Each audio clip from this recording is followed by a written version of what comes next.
up, everyone? Welcome to episode 28 of Gotta Watch 'Em All. I am one of your hosts, Ken Pescator, joined by my co-host, Adam Tuttle. We're recording this on Monday, August 28th, 2017. Adam, what's going on, man? How's your week been? It's been YouTubular. I'm just excited. My week's been awesome. I've actually had sort of less of a work week. I actually had Sunday off, so I was able to go for a few raids. And I have tomorrow off, so I'm going to do some more raids. I am so excited. But there's more to this story. Oh, jeez, there's so much more to this story. So I went out with my daughter. We did raids. She, of course, is on Android. She's on a tablet, so she can only do one raid per day because I didn't set up any payment option on there or whatever, blah, blah, blah. I asked her, I was like, do you want to go for the Moltres, which is probably going to disappear by the next time you're able to do one, or do you want to go for the Venusaur? She chose Venusaur, so we went. I did a Venusaur, Moltres, and then a Articuno, and then 2 Zapdos. So 5 raids back to back to back to back. Did the Venusaur raid with my daughter. I caught it. She did not. Went to the Moltres, caught Moltres.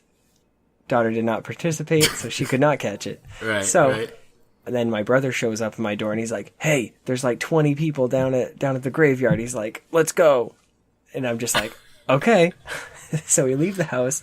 It's an Articuno, so we do that. My brother does not catch it.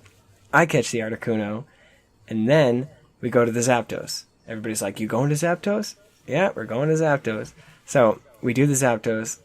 I caught that one. My brother didn't catch that one. So You're on fire. I'm on fire. I'm 4 raids down, and I'm just like, man, I'm on a hot streak. So then we go to the next raid, and I do not catch it. What was it? It was a Zapdos. Yeah. It was another Zapdos, but my brother caught it. That's good. Yeah, so I mean, I gotta rub off some of the luck onto him, But it was exciting. It's awesome. No, I had a real interesting week with Pokemon Go. I kind of chilled out with the raids. I was talking last week how my son was kind of feeling the raid fatigue a little bit, and I was kind of feeling the same way. I was able to, I've got a handful of all the birds and stuff, so the priority really wasn't there for me. I ended up doing a couple, here and there, but I didn't like do an all day bender, where I would go out at 8 a.m. and crank all day. And knock out 10 raids in a row or something like that. We were real chill with it. If we were out and we saw a raid, I would post something in Discord, and hook up like that. And we were out to eat in Red Bank, New Jersey. There was a Moltres raid. Now, Melissa still needed a Moltres. So we ended up hooking up with a group. We did the Moltres. She caught the Moltres. So now everyone in the family has at least one of all legendaries. So that's a good thing. Awesome. It's everyone feels a lot better going into this week knowing that, the birds are going away on Thursday. And we'll talk about that in a minute. But I've definitely fallen into that culture of the raid schedule where it was just like pounding out raids one after the other, hooking up with a group and just driving from point A to B to C. And the game kind of changed for me. It wasn't as engaging. I had a lot of fun doing the raids, but the actual joy of just getting out there, I was kind of lost sight of that for a little bit, for like a week or two, because I was just doing so many darn raids. So we ended up going out this weekend, and we've been on this kick of going to like different botanical gardens and stuff like that throughout the summer. So we went to Rutgers, big university in Jersey. We went to the Rutgers Gardens, which are this massive, massive place that you could walk through. It's a whole public thing. You bring your dog. It's an awesome place.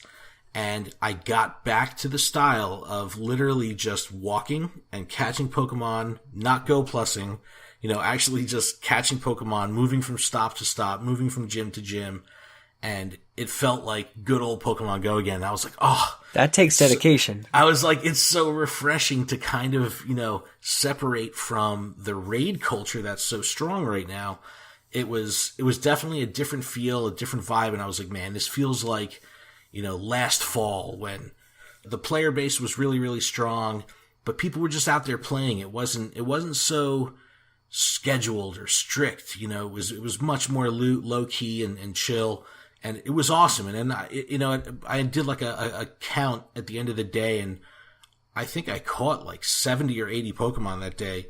And this was all without the Go Plus, and I've become this Go Plus on the move, raid to raid. It was so refreshing to do that. I had such a good time, and it was nice to step away from the raids a little bit. And it's going to be interesting to see what happens, because Thursday the 31st, the Birds and Lugia are going away. There's no, we still don't have a definite date on when Mewtwo is coming. We know he is coming. Just don't know when. Which I can't wait for. Right, and it's going to be interesting because they still haven't elaborated on the whole, you must have completed a gym raid recently at the gym that the Mewtwo raid will take place. They haven't elaborated on that at all. So it'll be interesting to see how this whole thing rolls out, because we're completely in the dark, as we always are. But I guess that's half the fun of being in it, especially if for us, we're covering it and we don't even know what the heck is going on. So, oh, I know. It'll be interesting. To add to my craziness, this morning I got enough time to go to one raid, which was a Tyranitar, caught it the second ball, and then on the way back to my house, I saw on the radar a wild Snorlax, and I'm like, what? Oh my god, like I've got to get that.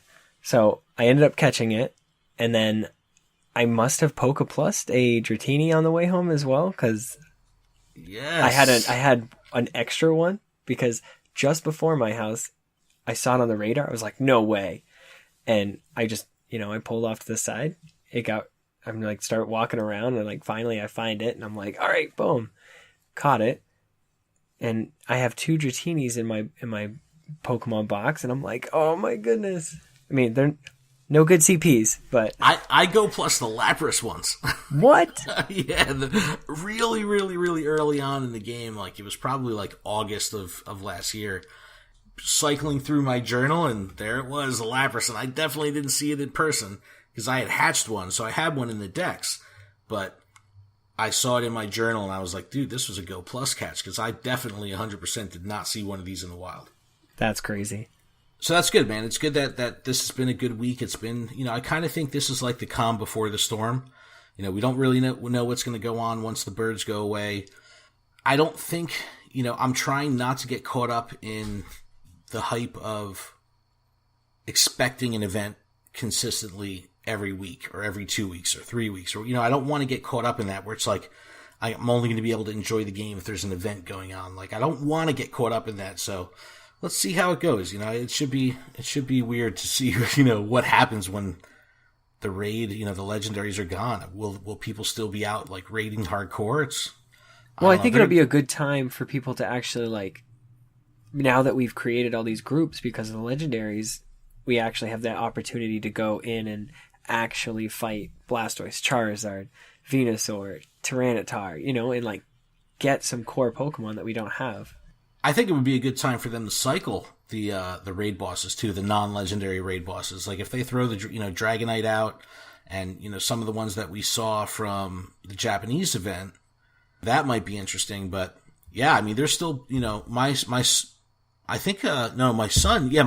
still doesn't have a Tyranitar, so we've done a couple raids, and it was hard to get people to do those raids because they were so focused on the legendary. So maybe it'll just be where everyone stays focused on raids, but just does, these level 4s. I don't know. It's going to be interesting, man. I don't know how it's going to go, but I'm absolutely fine moving away from the culture of raid after raid after raid. I think I'm a little burnt on that. So the Akron, Ohio event went on last weekend, and to mixed reviews. And this event was taking place at the same time as a college, freshman orientation. So there's a lot of people in the area, a lot of kids in the area. And by kids, I mean, college level kids, and lots of families, traveling into this area. So the event was taking place throughout the whole city of Akron, but it was centered in the one, university downtown district.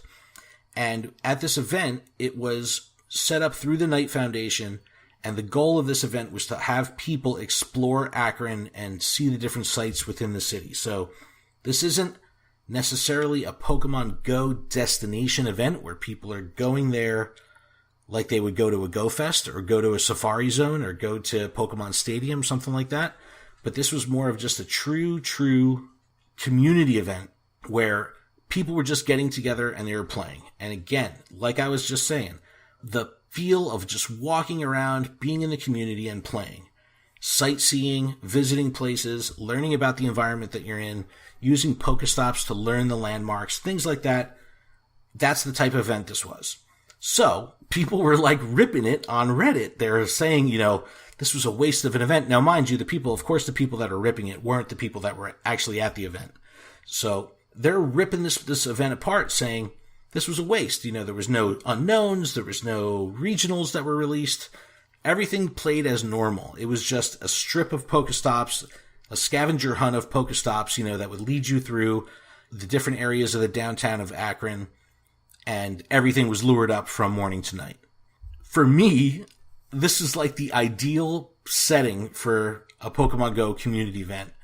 And I'm psyched if this is the same thing that happens in Philly in October, because we'll both be there. And I'm looking at pictures of Akron, and the place is like mobbed with people, and everyone's just chilling out playing the game, and people are bashing it. And I'm like, this is ideal. Like, this is exactly what I want.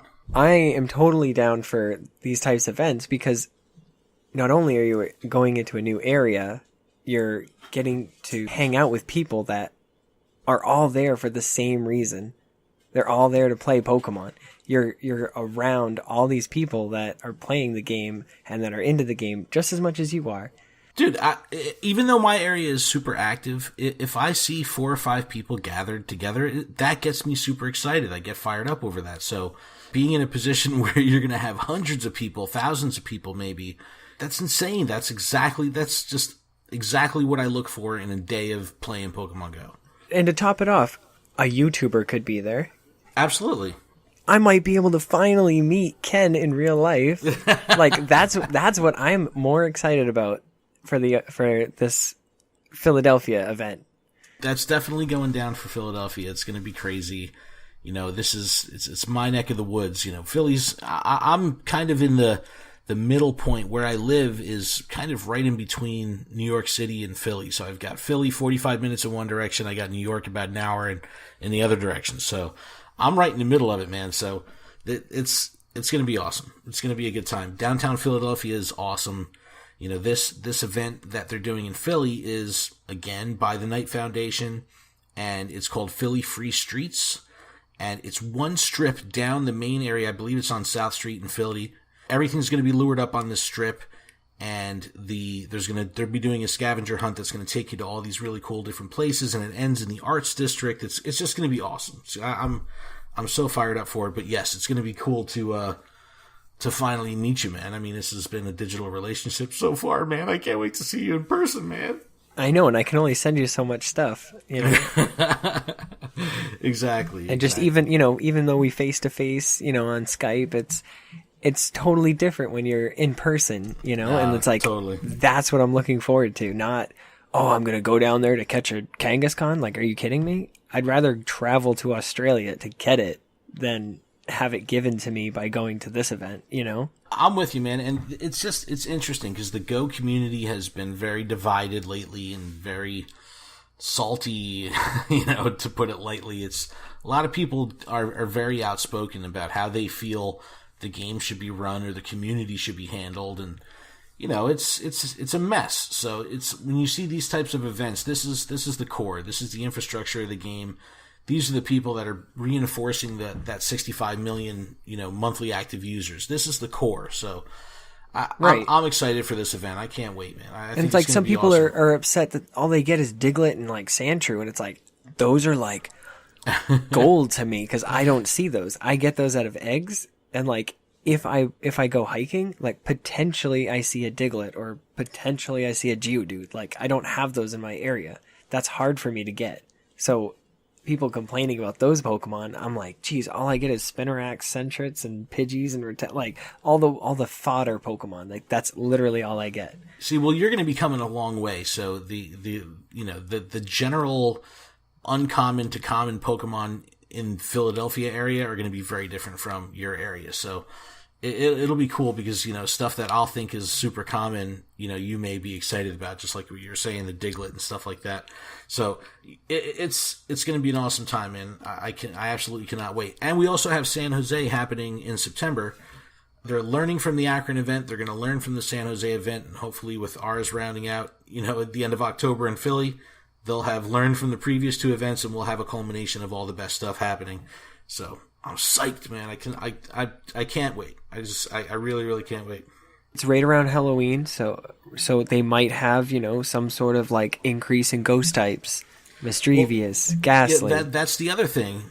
There's other stuff is going to be happening. We're still a full 2 months away from the event, so there's going to be stuff happening in the game prior to that they can play off of that isn't even released yet. So right, and it doesn't matter if it's worldwide or like, right, right. It's still like something happening in the game that we can enjoy. Oh, dude, if they do even like a double XP event or a double Stardust event or double Candy event that weekend, that's what I'm talking about. Those are the little things, the little perks that are going to keep me hyper engaged with the game. I can't wait. I know all these new Pokestops. I can't like lucky. I have Lucky Eggs saved just for this event. I mean, I'll probably get one or two more, but I just ran out of Lucky Eggs. I just used my last Lucky Egg the other day. And I think at one point I had almost 60 or something. Oh. Yeah, when they were on sale, I just stocked up. But I used my last one, and it's I've been good because I bought so many of those premium anniversary boxes. I was so stocked. I think I have 50 something lures right now. I can't wait for Philly so I can use these lures. But I can't. Yeah, I totally wasted some serious Lucky Eggs. I did one in for one Lugia raid. That was it. That's the only extra experience I got. So I'm like, great. Why did I do that? I totally forgot that I had it. So I just turned off the game after the raid and just drove home or something. No, I'm booting up the game right now. I want to see where I am. I'm heading towards level 39. I'm 781,000 into level 38. So almost a third of the way to 39. And I'm almost at 35. I need some double XP in my life or something. I don't know, man. The grind is real. But in other Pokemon Go news, they did announce, or actually confirm through Niantic George on Reddit, that there is in the works, in development, some type of raid coordination tool. Because they kind of announced that in two separate Reddit posts that they're working on something and that in-game communication, some kind of communication mechanism is a very high priority to them. So that's good. I think they should just adopt some kind of add-on for Discord or something like that, just to plug that right into the app. But if they do some kind of group chat or, friends list, similar to the way something like a Clash of Clans or Clash Royale works, where you can have 100 or 200 person group, and you could all have one global chat there, and you can at each other and stuff through that. That would be awesome. So we'll see what happens there. I mean, the community has come together and started using Discord and started using Facebook groups very, very strong. So I think because Niantic is seeing how well the community has come together in those means, they're really missing the boat of being able to do this themselves and take the credit for for their own community building. But something's in the works, which is always a good thing. And then finally, before we get off of Pokemon Go, I do want to give a shout out to the guys over at Pokemon Go Podcast. It's another podcast that specifically covers Pokemon Go stuff. I reached out to them to say what's up, said I wanted to have one of these, someone from their team come over and give us their perspective on things. They're from different areas of the country. They have different styles of gameplay. And I think it would be an interesting thing to speak with these guys. So definitely check them out. They're at Pokemon Go Podcast on Facebook, Twitter, and all that stuff. I think they're Pokemon Go Pod on the Twitter. Let me see. Yeah, they're Pokemon Go Pod on Twitter. Check them out. Say what's up. Tell them we sent you. Give them a sub on iTunes and stuff. It's a really, really good podcast. Got a lot of talented podcasters working in that podcast. So go check them out, and hopefully we'll, maybe we'll get one of them on the show to give us another perspective on Go from people that are podcasting specifically about Go and, on a weekly basis. So hopefully we'll see that. Pokemon Go Podcast. What's going on, guys? Hope to talk to you guys soon. All right, so let's jump over. There's a lot of interesting tidbits in other areas of games from Pokemon this week. So we got Pokemon Shuffle, Pokkén Tournament DX, Magikarp Jump, all stuff going on with all these games. So you actually weren't even aware of this, but in Pokemon Shuffle, they did a shiny Mewtwo distribution, and it was just like a login. I think it was like an anniversary event or something like that, where over 2 days they were giving out in-game currency and different Pokemon, different perks. They released new levels, and then it kind of culminated with the release of a shiny Mewtwo distribution for everyone just for logging in. So if you have Pokemon Shuffle, log in, get yourself a shiny Mewtwo because it's free right now. Yeah, I was so excited. I'm like, where's my 3DS? Because that's where I have the app from. So you're playing it on 3DS. That's awesome. See, I don't actually play it on my phone. So Melissa is big into like the casually hardcore games. Like she plays Candy Crush and, like Emoji Blitz and all those kind of like, match 3 and different puzzle games. And I was playing Shuffle the other day and she's like, you know what? I used to play that. I want to play it again. I was like, now's the best time. If you haven't played or you used to play, now's a really good time to jump in because you'll jump in and get all these freebies and all these goodies right out of the gate just for logging in. So check that out. Pokkén Tournament DX, the demo is now available on Switch. So now you can download that for free. I think it's a limited play demo. So I think you get 15 matches or something to that effect. But that demo is live right now in the Switch store. So go check that out. And then Magikarp Jump. I've been playing a lot more than I have over the past couple weeks because I want to get through the game. They just released the final update. They're actually calling it final update. For the game, which has the final league and a whole bunch of other, new decorations, new partners, all that kind of stuff. Another big add-on, but this is it. So get into Magikarp Jump, rip through this game because have released all the content that they're gonna for the game is now available. So go check that game out if you haven't. It's mind-numbingly pointless and completely addictive and fun. Are you still logging in? Yeah. Yeah, I mean, not as often as I, would hope, but every once in a while I'm like, oh, Magikarp Jump, forget about that. And then, feed my guy, hit the Snorlax, get some extra food, hit the Pikachu, get some extra experience. I like it as a palate cleanser. It's a nice palate cleanser, like between games, because I play a couple other mobile games. I do all the Supercell stuff, so it's cool to have something to go kind of in between those games and then get me into Go, so I'll do a quick, 120 second cycle through Magikarp Jump, do my training and jump right out and be in and out. And it satisfies that kind of, urge, the collector's itch of just getting in there to play and give me food, give me coins. That's going to be it for the video game stuff. There is some new stuff that has been released on PokemonCenter.com, and we do have some TCG news also. So over on Pokemon Center, I absolutely dig this because I'm a fan of the original ones, the Qatari Cuties. These are kind of like the Pokemon Beanie Babies. They lay flat. They're very low fill beanbag style little stuffies. And they released jumbo versions of them, and they're like the greatest things ever. And I need Snorlax like really bad.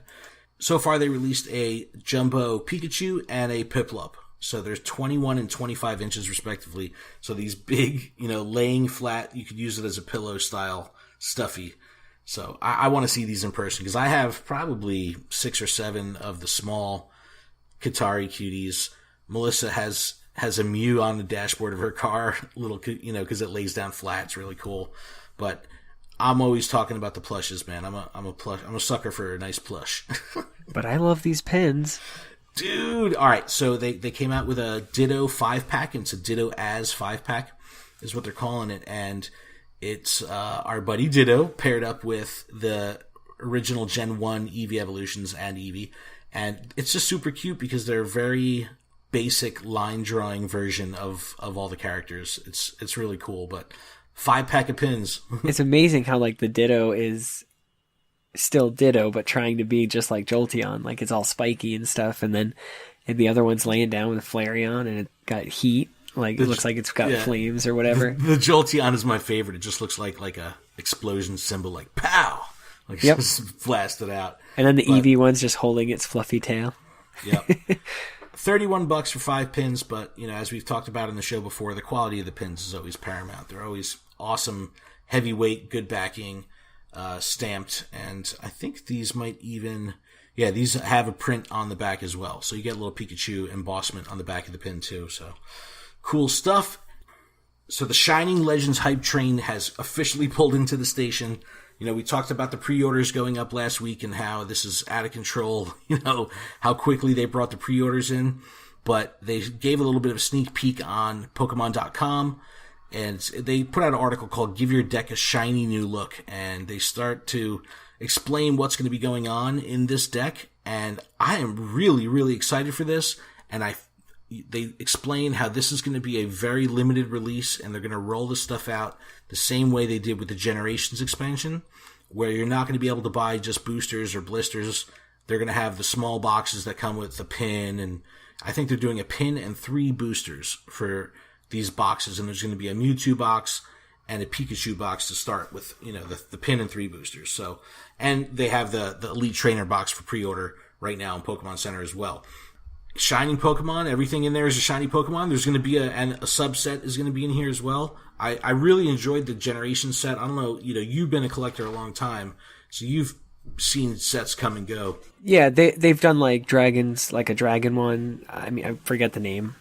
Every single card in that set was holographic, so it was just like super intense. Like, yeah, they were like 5 or 6 card packs, but everything was hollow. So I don't know. It was just really cool, and like I really liked the Generations packs as well. It really brought back a lot of good memories. But what about like how they distributed it? Like, you couldn't just go to the store and buy packs. You couldn't even buy I don't even think you could buy a booster box. Like, the only way to get multiple packs in one spot was either to buy a box, like a themed box, or the mythical boxes, or the Elite Trainer box. So they're doing the same kind of thing. So, I mean, how do you feel about that? I don't mind it. I don't mind it, but I think they should still sell at least like a more convenient pack, like a 3-pack with a pin, just because that's how they've done it with. No, yeah, that's what they are going to have. Double Crisis, where they had 4 packs, and you got like the pin or the coin or whatever that was exclusive just to that, and that was the only way you could get that set.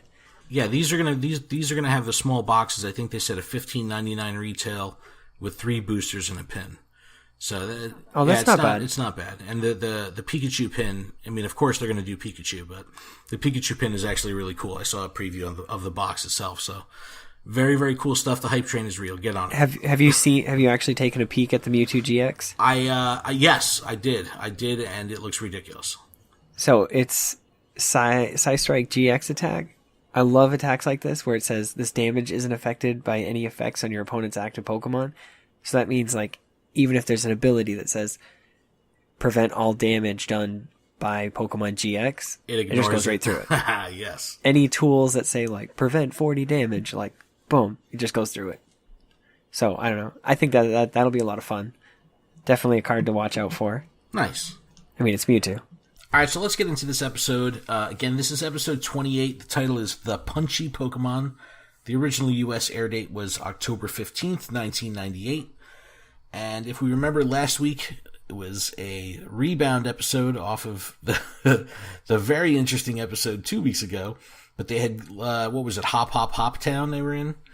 I believe so. Yeah. So they're exiting that town, and we still don't really know exactly where they're heading at this point. But the episode starts off with them walking down a path, of course, and you hear this like really triumphant kind of like Rocky training music. And running down the path towards them is what looks like a wild Hitmonchan. And Ash immediately knows what it is. And, of course, pulls out the dex, gets, you know, the basic info on it. I think the dex says that it packs an incredibly skilled, fast punch. And as they're doing this, a young girl kind of is hiding behind a tree right by where the Hitmonchan is. And the Hitmonchan's like shadow boxing, and it's looking all, you know, looks all awesome.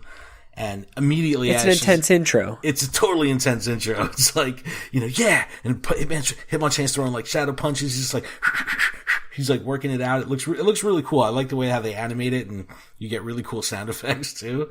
But Ash immediately from wants Ken to too, catch you know? Yeah, hell yeah, man. But Ash immediately wants to catch the thing. As always, he's not going to ask questions. He's not going to, you know, he's just going to go for it. And the best thing ever is he's like, all right, Pikachu, come on, let's do this. And Pikachu just watched this, you know, display of shadow boxing. So Pikachu's like, no way, and hides behind Misty. And he's like, it's really cool because Pikachu kind of he kind of calls his own shots to a certain degree. Like, he's told Ash yes or no to battles before, but Ash kind of levels with him, and he's like, look, if you defeat Hitmonchan, you're going to be a world champion. Like, I don't know where he gets that from, but he's like, you're going to become a world champion. And Pikachu has this vision of getting, like, being in a ring with Hitmonchan and, like, getting knocked out. And he's got, like, 2 black eyes and Band-Aids over his face and stuff. And it's just, like, this complete vision. And so Pikachu's out. He's mentally checked out. But Ash is determined, and he's like, look, you're going to be fine. I just have to teach you this secret punch. And gets down, like, on his knees and starts, like, throwing jabs and crosses with Pikachu. And even Brock and Misty are like, yo, when did he become a boxing expert? Like, how does he know this stuff? Yeah, right? Isn't he 10? Exactly. But, like, after 2 seconds of this, crash course in boxing, he steps up to Hitmonchan, and he's like, Hitmonchan, I challenge you to a match. And, Hitmonchan gives, like, just a Chan, gives it right back to him, and he's ready to go. And he looks down at Pikachu. The cutest thing ever, Pikachu is rocking some little mini Pika gloves, like Pikachu boxing gloves. And then they do one of these little, sidebar animations of Brock and Misty having like a ring bell from a boxing match, and they hit the bell. Pikachu is ready to go and kind of like runs out towards Hitmonchan, like, and starts like, he's ready to go. He starts swinging, and Hitmonchan, it kind of gives him the like schoolyard bully, hand on the face and mushes him while Pikachu is just swinging away and flailing, and it's a really like you're too small and my hand's really long, so deal with that. But Ash has a trick up his sleeve for Pikachu. And so, Ash and Pikachu are both, they feel outmatched, Even Misty is like, you need to call Pikachu back. Ash doesn't want to give up, so he commands Pikachu to do the special move he taught him. And then an amazing animation sequence of Pikachu performing the Rocket Punch. It's like a Z move. It's like a Z move from Sun and Moon. Exactly, yeah. No, because he's like, you do the Rocket Punch, and you just see, like, almost as if the glove itself flew off of Pikachu. It's so and there's awesome. Like, rocketing. It's like Baymax. And then all of a sudden the smoke clears, and then he connects a square on Hitmonchan's face, and everyone is stunned. Oh, well, Ash is like, we did it! Yeah! And it's like, nobody knows. Like, did we just defeat Hitmonchan? Hitmonchan, recovers, and he's just like, are you kidding me? Yeah, he's like brushing it off. And then Hitmonchan's trainer comes over, gives him some boxing advice. He's like, yo, rubbing his shoulders. He's like, get back out there. You gotta knock that pipsqueak out. And I swear this guy's voice sounds a lot like Sabrina's dad. So maybe we have to go back and check that out and see if it's the same voice actor. Same actor. And now it's Hitmonchan's turn for a cool animation sequence. So at this point, he's quickly moves up to Pikachu and hits him with about like 100 jabs, followed by an uppercut. It reminded me of like E Honda. He's like, wah, wah, wah, wah, wah. Yeah, I don't know. I was thinking about Chun-Li, but I mean, I guess that's Hitmonchan. Yeah. So. And then, Pikachu is knocked out, and he's like in La La Land. And then Ash and everybody, they're like, who's this guy? So it was funny because the vision that Pikachu had before the fight of getting knocked out by Hitmonchan, like it came true. It pretty much exactly happened, because when he gets this uppercut, it's no joke. He like goes like it's just a rolling back. He rolls back to Ash like a rag doll, just kind of like flops over, like he completely got jacked up. As soon as this battle kind of ends, now we know that this isn't a wild Hitmonchan. And the girl that was hiding behind the tree kind of like jumps out, and she's like, Daddy, please come home. And Hitmonchan's trainer's like, oh, Rebecca? And it long story short, it comes out to be where Hitmonchan's trainer, his name is Anthony, it's Rebecca's dad, and he's essentially abandoned his family to become the greatest Pokemon trainer of all time, but he's hyper focused on winning this one tournament. So now we learn the hook of the episode. So the hook of this episode is there's this, what they're calling a P1 Grand Prix. And this stands for the Pokemon #1, Grand Prix tournament. Now, this reminds me of Karate Kid, where they see like the tournament poster on the wall. That's like exactly how this goes down. So there's this like, it's like, yeah, it's the tournament. And the dad wants nothing to do with the daughter. He's pretty much like, look, I'm training to be the best I ever was. I'll be at the gym. It's over that way. He kind of taunts Ash a little bit. It's like, you want more of this, come meet me at the gym. It's down there. Yeah, you know where to find me. And Rebecca's just like, oh, well. And she like starts to apologize to them. Like, I'm sorry if my dad bothered you. But of course, Brock sees this as the perfect opportunity to kind of like he literally slides right in, grabs her hand. He's like, how can I help you? He offers his help. And she's like, I need to ask you guys a big favor, a really, really big favor. And of course, Brock is like, yeah. Anything you need, whatever you need. She's like, I need you to defeat my father's Hitmonchan. And you see the look of, just shock on Ash and Misty's face. They're like, what? Obviously we can't do that. But Brock he's so like in love with Rebecca. He's just agrees. He's like, yeah, no problem. We got this. We're going to take care of this. It's all good. We'll beat your dad's, Hitmonchan, and he'll come to his senses and, go back to being a father and a husband, and your family will be all good again. And it's just really funny because Brock he's not even consulting with Ash and Misty. He's just kind of doing this on his own. They cut down to the gym down the street, and they even say it's not like the gyms you would see in other towns. So it's attached to a gas station. It kind of looks like, I don't know, like someone's homemade garage gym. Like it's just like a weight bench and some free weights, kind of hanging around, posters on the wall. And it just doesn't look fancy like the other gyms. And Brock sees the P1 poster on the wall, and this is that Karate Kid reference. And on the poster, you see Hitmonchan versus Hitmonlee. It's a really, cool dynamic poster. And that's when Brock asks Rebecca, like, what is this? What is this thing all about? And, then we finally learn what the P1 is all about.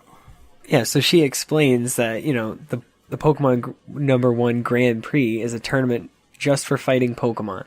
And since her dad wants to win, he's training nonstop and ignoring his family. What a not so nice guy. And so Brock confirms, hey, if we defeat Hitmonchan, your dad's going to have to go, come to his senses and go back home, right? And she's like, yeah.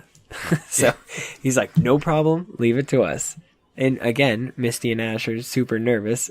And Brock's like, Ash, you have a fighting Pokemon. And, Brock's like, hey, I'm talking about Primeape. Right. And Misty, she's worried now because she's having flashbacks of Primeape going, oh my God, I was about to say Primeape going bananas. That was the name of the episode, wasn't it? I was like, Primeape going bananas and kind of spazzing out. And they show in the flashback him just wearing the Ash hat, beating up Charmander. And, Misty's thinking of it negatively, but then Ash is like, yeah, Primeape's the one. He's great. He's going to get the job done. And Brock agrees and he's like, I've got Geodude, which is not a fighting type. Yeah, this is an interesting thing. So I kind of researched this a little bit. So Brock's like, yeah, I've got Geodude. We're all good. Obviously, Geodude is not a fighting type, but in the TCG, he is considered a fighting type. So I did research, and everywhere that I read was kind of saying for the TCG intents and purposes, rock, ground, fighting are all kind of lumped together. So if something was rock or ground, it's considered a fighting type. So that's why Geodude has the pass, where, in the video games, you might see the rock logo or the ground logo, but Geodude does fall within that fighting family. So Geodude's in. Right. And honestly, while watching this, I thought the same thing. I'm like, Diglett's fighting too, so why didn't we see any Diglets or Dugtrios? Yeah, because they probably would have destroyed the ring or something. yeah, right. Because they have no body, right? Ash thinks Primeape's going to get the job done. Brock's got Geodude, and then Team Rocket is finally introduced at this point, and they're standing outside the P1 arena looking at the event poster, and they're dreaming about winning the tournament. And stuffing their faces with food. Well, that's what they would do with the prize money. Is James and Meowth are at a buffet, with flailing arms, just plowing food into their face. I don't know. It reminded me of Scooby Doo. Yes, when, Shaggy and Scooby are eating. So then Jessie slaps some sense into them because all they think about is food. And when they ask Jessie what she would do with the money, and she goes on and she starts talking. She's like, "I'm going to go to the salon. I'm going to go on a shopping spree and then have a dinner party at home with a bunch of dudes in their underwear, which is like, come on. So, all right. So what she said just friends yeah, or whatever. And then it's like just a bunch of dudes, like one's like fanning her and stuff like, yeah, but that's what I was going to say. So she disclaimer, she does say like, have some, nice dinner with friends, but the visual that they give us is her in a bikini sitting on a throne pretty much surrounded by dudes in, bikini bathing suit bottoms, fanning her and just Speedos, Speedos like doting over her. It's just, and it like the image of it just kind of like pops into frame and scrolls down out of frame. Like it's so funny the way they introduced that. But I thought that was funny because this isn't the first time where, she's fantasized about being around a bunch of dudes in Speedos. So it's pretty funny. But James kind of like snaps Jessie out of it, like breaks the dream sequence. And she's like, look, sorry to break your dream sequence, but we need a fighting type Pokemon, to enter this tournament. And, as we know, at this point in the game or in the show, Team Rocket does not have a fighting type Pokemon. So they're kind of, they're at a loss right now. But Jessie doesn't even care. She's like, look, all we have to do is steal one. We're bad guys. It's all good. And yeah, we'll find one. Just as she's saying this, some dude is walking by, and he's got like a big trench coat, and he's walking with the Hitmonlee. And James knows who Hitmonlee is, and he's like, the kicking fiend. So apparently this is a famous Hitmonlee who, has this notorious, the kicking fiend, name, moniker that's attached to it. They say this is the one, that's the target, that's who they're going to go for. So they cut inside the arena. It's about to begin. It's designed inside the arena just like a professional boxing match. So it's as, Mayweather versus McGregor all over again, but we have Hitmonchan and Hitmonlee. So this is about to go down, but they cut inside the bathroom and you see clearly Jessie come out of a bathroom stall holding a Pokeball, and she's got the trench coat on him, but she looks huge. Like this dude that had the Hitmonlee was a big dude. I think they even say his name is Giant when the announcer, calls him out. But the way that this trench coat is Jessie is up top. James has got her, piggyback on the shoulders, and they just look like this giant man, like Muppet Man. It's like they're just all stacked up. I thought that this was like a play, like, they had just pick a name real quick to be announced. I didn't know if that was like actually their name, that guy's name. Well, you know what I mean? They when I did the research on it, because again, I have to fall down all these little micro rabbit holes. I think they call the guy the Tall Man. I don't know, that name I saw getting thrown around kind of on Bulbapedia when they were talking about this guy. But it sounded like when they announced him that the name is that they use is Giant. But it's so crazy because they show her walking out of the stall with the Pokeball, and she's like, oh, please don't get up. And they cut to the guy, and the dude is like bound up against the toilet, gagged and wrapped up in his boxers because they stole all his clothes because they're wearing his trench coat. And they just leave the guy there. They're just like, all right, let's go. And they cut back to the arena, and the arena's packed, and everyone's going nuts. And this is when the announcer comes on, and he says the number one contender is Anthony, who's Rebecca's dad with the Hitmonchan. And the number two contender is Hitmonlee, the kicking fiend, and his trainer Giant. Now, this is the interesting part. So they're saying this, and the crowd is going wild, and it's Jessie, as in the trench coat with the hair kind of hanging out of the back, and it kind of just blows over. Everyone's just like so focused on Hitmonlee that it just goes over. But after they make the introductions, the announcer introduces two new competitors, Ash and Brock, and it's like all of a sudden they're thrust into this. I think it's important to talk about the pacing of this episode is so lightning fast. It's like one plot point after another. It's just rolling like boom, boom, boom. The episode moves so fast. So they were outside, they met Hitmonlee, they met Hitmonchan, Team Rocket shows up, they're in the arena, they're already in the ring, like everything is happening all at once. It's just the pacing is absolutely bonkers in this episode. All this stuff is happening like we're probably only like 6 or 7 minutes into the episode. But when they introduce Ash, Jessie almost blows her cover, like, kind of coughing because she sees Ash. So she's trying to hide her face. The first match is about to start, and it's going to be Ash versus Machop, or, Primeape versus Machop. So Ash brings out Primeape, and the battle's on. So the bell rings, And there is a serious stare down between Primeape and Machop, because, once you stare at him, right, you're done. Machop lunges forward and hits Primeape with a flurry of punches. E-Honda, Street Fighter style. Primeape falls back into the corner, and he's looking beat. I think Brock even says it. Brock's like, "Oh man, dude, like I don't know if he's gonna make it." And so, Ash, cheers him on. Primeape gets back up, goes on the offense, and does a flying kick at Machop. And Machop just two-handed catches it. And he begins to spin Primeape around and around. The announcer comes on and explains Machop is going to use his special move, which, if you know anything about the card game, or not the card game, the actual game itself, Seismic Toss is most intense, where they throw the Pokemon up in the air and it drops down. So Ash pulls out the Dex and it tells him about the Seismic Toss. Machop finally tosses Primeape out of the ring. Ash jumps to break his fall because he's got thrown out of the ring. Right, Ash jumps forward to break his fall. And for the first time, Primeape shows Ash some respect and regains his composure. And this is where, Primeape starts to, tear up. He's so excited that, Ash just risked himself to save him. And Ash doesn't even, Ash did it so, out of second nature. He didn't even consider that he could get hurt or anything like that. He saw Primeape was in trouble. He knew he was going to get flung out of the ring and just dove to break the fall. He didn't even think twice. He just went for it. It was pretty cool. Because it's Ash, he's stubborn. No. And so, Misty's explaining this to Rebecca and how impressive it is that, Primeape is actually listening to Ash. Back in the ring, Ash commands a scratch attack, which hits perfectly. He commands Primeape to jump, which makes Machop blind to the bright lights. Yes, yep. Finishes with a mega kick that Machop countered before that knocks out Machop. They celebrate their victory, and Ash and Primeape seem happy for the first time. What I really liked about this whole little battle sequence, I don't know if you noticed this any different, but the visuals in this episode definitely look a little different. The colors look a little different.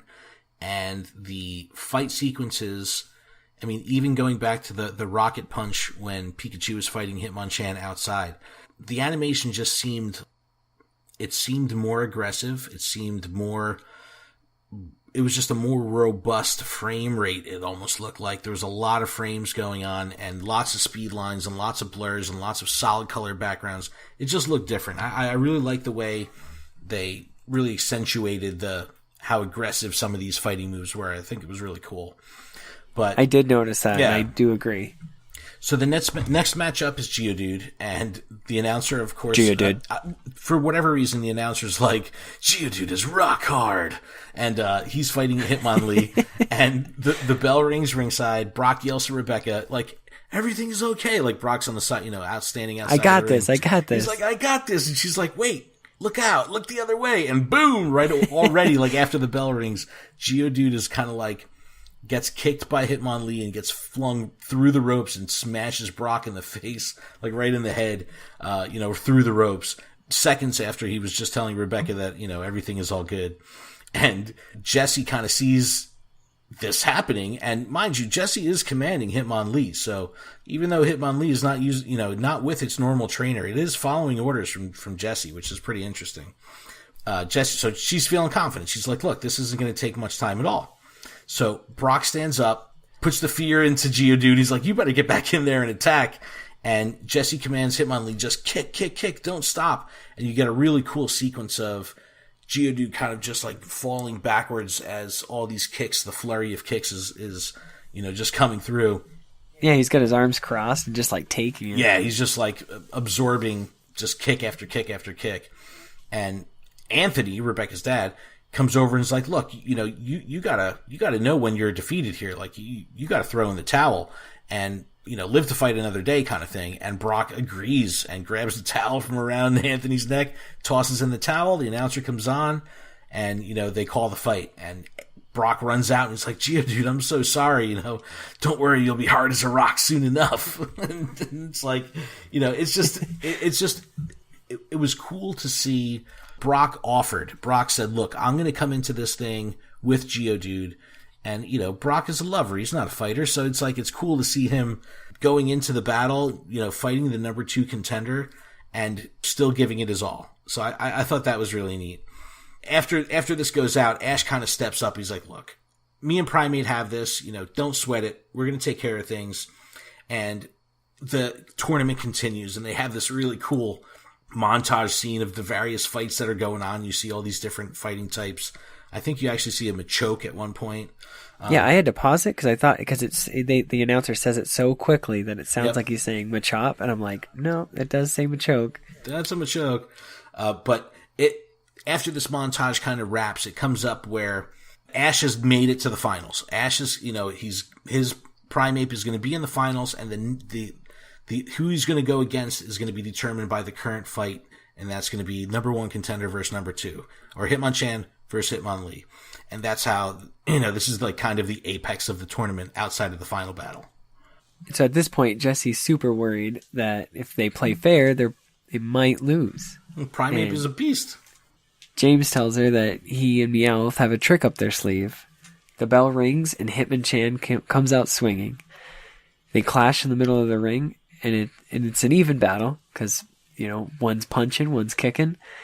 Meowth says it's time to slow down Hitmonchan and is holding a syringe. And in this syringe it's filled with glue. So when I first saw this, I was like, where are they going with this? Like before, because it's a straight There's up a turkey roasting. It's a straight up syringe. It's like, all right.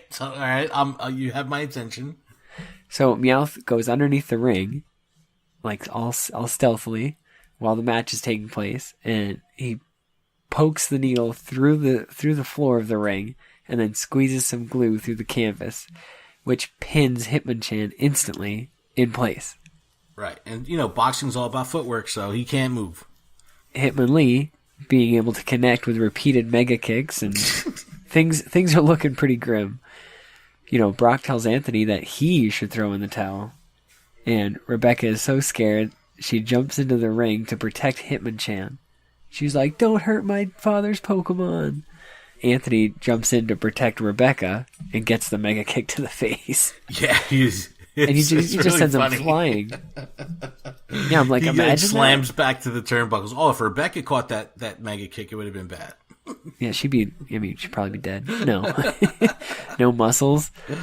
So Anthony and Rebecca have a moment, and he decides to throw in the towel, and no mention of cheating. Yeah, they don't talk about that at all. The match ends, and he doesn't want Hitmonchan to get hurt, but they don't mention that he was just a victim of espionage.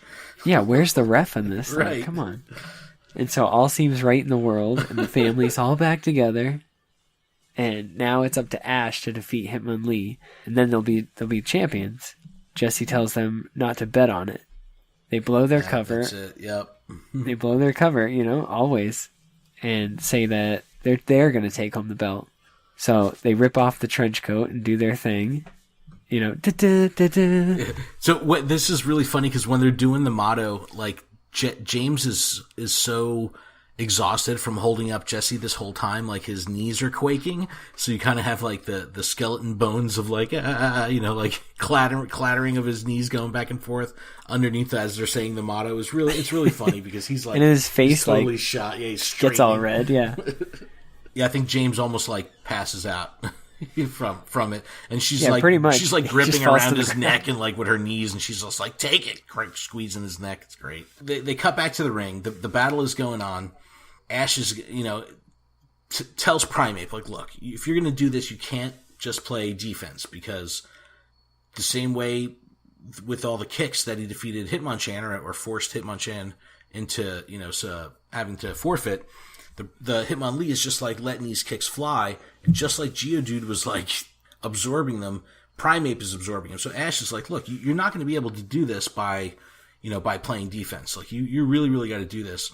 And Brock comes in, he's like, look, the only way you're going to win is if you can get in close. You have to get in on the inside of these kicks, which is cool because it's, we're not talking about special moves. We're not talking about telekinesis. We're not talking about fire or water or anything like that. This is straight up regular, normal physical attacks. And they're like, look, you got to get inside. You got to get, past that barrage of kicks and get on the inside. So you see this really cool sequence of, I love the animation. Yeah, it's like there's Hitmonlee like doing this like slow round kick, and kind of Primeape just kind of like ducks underneath it and gets to the inside, and Brock and Ash are cheering him on.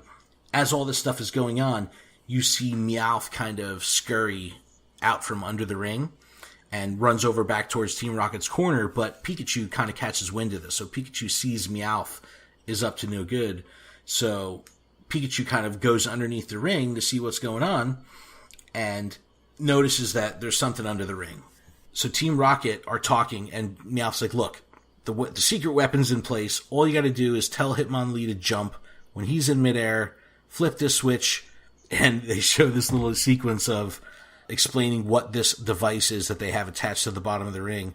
So it's like this 2-stage bomb where the first thing goes off and it's like 100,000 volts shock, and then followed by an explosion. So this is the way that they're going to enter this legitimate tournament, but then they're going to come and they're going to blow the whole place up with a bomb, to win. Because they can't win fair. It's totally ridiculous. But Pikachu kind of sees this, so he runs over to Ash and is like pulling on his leg, like, Pika, Pika, Pika. And Ash is like, I can't do this right now. I'm in the middle of a battle. Like, this is super intense. Yeah, no time for that. No time for that. No time for love, Dr. Jones. But Pikachu, he takes matters into his own hands, crawls under the ring, and, that's kind of all you hear of it. You see the Hitmonlee kind of jump up into the air. Meowth is like, now, hit the switch. James hits the switch. Nothing happens. Hitmonlee, obviously can't stay up in the air. He lands on the top turnbuckle, and then Hitmonlee and Primeape kind of jump towards each other. It's a really epic, very almost like a, Shinobi movie or something like that. Like, you really see them facing off in midair as they're like thrown towards each other. Primeape catches Hitmonlee and kind of seismic tosses him all in one shot, it's just a really cool sequence of how he grabs him midair and just like tosses him down, smashes him completely. He's like, use the special fighting move, seismic toss. It's just like, I learned it 2 minutes ago. But yeah, he throws him down, knocks him out, and Primeape is won by knockout. The place is going absolutely bonkers, and even Anthony is feeling proud of Primeape, and he's like, look, I can train this Primeape. He's already starting to, if it's not going to be, his Pokemon that's going to be the P1 champ, he at least wants to be the trainer of the Pokemon that's the P1 champ. All is well, everything seems good, but again, no mention of Hitmonchan losing by way of cheating. It just kind of got brushed under the carpet. And while Ash is deciding whether, leaving Primeape with Anthony is a good idea, Team Rocket is trying to figure out, they're like, what went wrong? Why didn't that work? Pikachu, does this little sneak up under the ring, and he hands Meowth the weapon, or the bomb, whatever, and just walks away. So it's just like a little box. He's like, thank you. He's like, thank you, I appreciate that. What a great guy. As Pikachu walks away. Meowth says, it looks like it works. And then you hear a beep. Team Rocket gets electrocuted and then blown out of the building. It's so good. It's so good. It's blasting very off fitting. again. And it's like a no, like if that went off in the ring, like that would have, it would have been bad news for Hitmonlee and Hitmonchan, which they didn't care about or whatever. They just wanted to end it. But it was funny because they did get blasted off right through the roof. And then cuts back to Ash, and he's shaking hands with Primeape, has decided to leave him to train with Anthony. Ash and Primeape share another moment, and it's like, he's like, I'm gonna feel so good, that I've known a real P1 champion. And it was like for me, it was like a Butterfree moment. Like, he just left him? Yeah. Like, he just let him go? All right, So I wanted to talk about this. So this is how the episode wraps up. He's saying goodbye to Primeape. They kind of have watery eyes. It's all emotional. And they just walk away.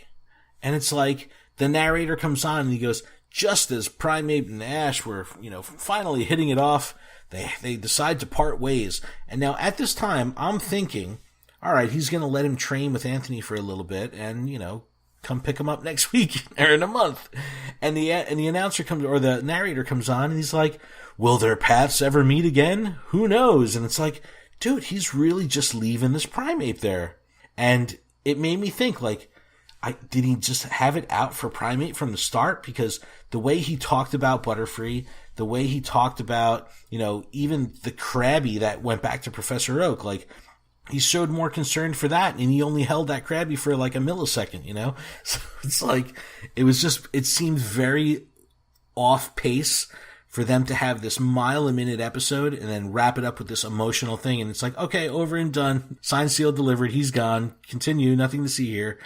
It was definitely a weird, abrupt ending. Yeah, like everybody says, oh, Butterfree, that was such an emotional. Like this for me, like I'm upset that he wasn't more emotional. Like that's a big deal. Yeah. And nobody ever talks about Primate. Let's get something going for Primate. No, I mean, exactly. Come on. Bring back the Primate. He just kind of like let it go, and they just brushed over it. And then once the narrator comes on, like literally the episode wraps, roll credits. So this is the interesting thing. No mention of the cheating. No mention of Team Rocket kidnapping the Hitmonlee and, doing all that stuff. No mention of the poor guy that's still tied up against the toilet in his underwear. It's just, they just let all that stuff go. It's like so funny. It's like, move on. And we still have no idea where they're going. And we still don't know where they're going. Exactly. They're like, where will they go next? Like, narrator, I have no idea. That's why I'm watching. But, I liked the episode because it moved so fast and it was just constant action and all this crazy stuff happening. I didn't like it because it didn't wrap up any of the loose ends, and I totally did not like the way they send off Primate. I thought they did him a little dirty. Yeah, absolutely. Like, I need to know if he's going to go back. I need to know if this is a permanent thing. Like, that's so weird. Just lets him go. And when they let him go, he doesn't give him away in the Pokeball either. He's standing there, like, in the road with them. So, does he keep the Pokeball? I don't know. But the episode wraps. Maybe he just holds on to it. Yeah. As it's his trophy for the P1 champion. Exactly. But Primate did get to wear, like, a really awesome champion belt, which is cool. I don't know. I thought the pacing was a little fast. And the way it wrapped up, I wasn't really into, but I definitely liked the action sequences. The fight scenes were awesome in this episode. Yeah, this was a fun episode. Yeah, it was just a whirlwind from the start to finish. Just didn't take any breaks. It was just absolutely nonstop. That was the episode. So, it's going to be interesting to see where they're off to next. I would imagine they're going to have to get back on course with the traditional gym battle thing pretty soon. Because, I was just looking at our episode feed the other day and I'm like, oh my gosh, we're 28 episodes in. Like, this is, we're really in the meat and potatoes now of the story arc. So they got to get back on track soon with, getting to one of the towns that we'll be able to recognize from the games, finding a new gym leader, working on getting a gym badge. They got to get back on course with that. I can't imagine them doing another one of these weird tangent episodes. Yeah, like what's next? The Alolan region? I mean... No. We're nowhere near that.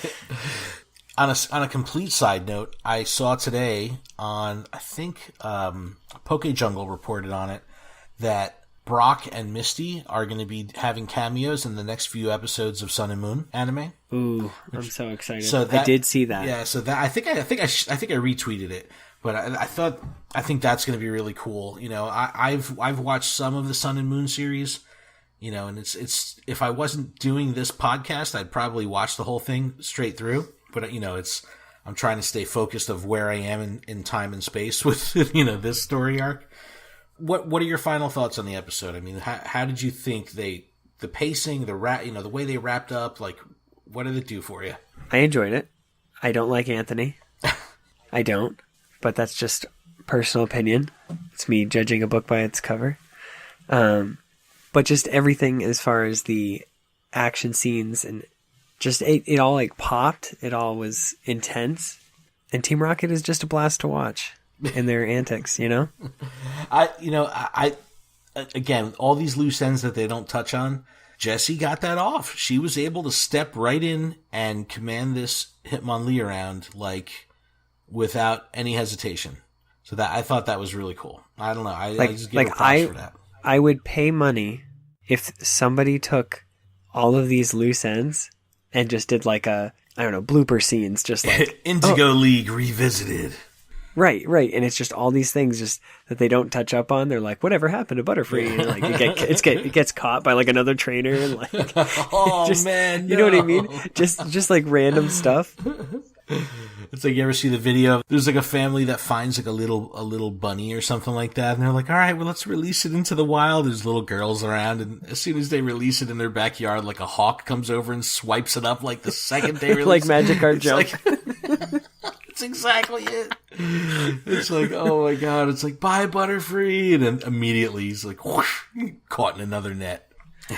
No, but like seriously, if there was a blooper Indigo League, I would totally pay money to see that, even if that's like one big, like almost like a Vine, but just like one thing after another, after another. Like, I would totally pay to watch that, even if somebody just like drew it or, you know, whatever, animated it and put it on YouTube. I'm looking at the calendar. I think I said we were recording this on Monday, August 28th. It's actually the 29th today. So this is going to be coming out on Thursday, the 31st. This Friday, I'm going to be streaming on twitch.tv/GottaWatchEmAll podcast. I haven't decided what I'm going to be streaming yet, but make sure you check that out. 1 p.m. Eastern. For about 45, 50 minutes, I'll be doing a couple matches, very casual, of some sort of theme deck. I haven't decided which one yet. That stuff will get backed up to YouTube. But just to cover some housekeeping stuff here as we wrap up, you can find all the information on the show at GottaWatchEmAll.com. Check us out on Twitter at GottaWatchEmAll. We're on Facebook, Instagram, Twitch. The podcast is available. You're hearing it right now. I'm not sure where you're listening to it, but it's available on iTunes, Stitcher, Google Play, YouTube. We're going to be checking out a new podcast player we learned about through one of these other Pokemon podcasts called the Satchel Player, which I thought is a really cool concept, where I'm not registered with them yet, but I'm going to do it this week, where it allows you to search by geographic region. So you can find podcasts that are made in a certain geographic region or about a certain geographic region. So I thought that was a really cool way to do it. So I'm going to get set up with them so we can kind of maybe link in with some other local podcasts. But that, you know, we're trying to get our name out all there, you know, get our name out as to many places as we can, expand the audience. One way that you guys can help us out greatly is by leaving us a review in iTunes. I'll have a link in the description of where you can do that. We would appreciate it if you could just take a moment to do that. A couple shout outs. I want to give a big shout out again to the Pokemon GO podcast. Hope to hook up with those guys soon. And a big shout out to Grimecraft for the intro music, Chipocrit for the outro music, Seth Hay for our logo. Adam, where can they find you on the internet? You can find me at Phoenix Back 4 Fire, but also we have something else in the works. Really exciting, but we're ironing out the details as we speak. And once we get that settled, you guys will be in the know. Oh, dude, I'm so excited. We did start recording this, now that I look at it, on Monday, August 28th. It's after midnight, so that's why it's the 29th now. That's how shot I am. So yes, we started recording this on the 28th, yeah. But yeah, this will be out in a couple days. But you can find me at Proud Gamer Tweet on the Twitters, and like Adam was just saying, we got some really cool stuff in the works. We're trying to get it out there in the open as quick as possible, but we're working on some stuff on the back end right now, so please stay tuned for that. Make sure you subscribe wherever you can, Facebook, Twitter, Instagram, all YouTube. That good stuff. Connect with us so you can stay in the loop. And we want to make sure you get some community involvement as well. Email us at gottawatchemallpodcast@gmail.com. And other than that, I think that's it, man. I think that's a show. That's a podcast. That's a podcast. All right, so guys, we'll be recording again this weekend coming up. The birds are going to be gone in Pokemon GO. We'll probably have something new to talk about. I'm very excited of what's to come. Thanks so much for listening. Thanks for everything. And we'll see everyone next week.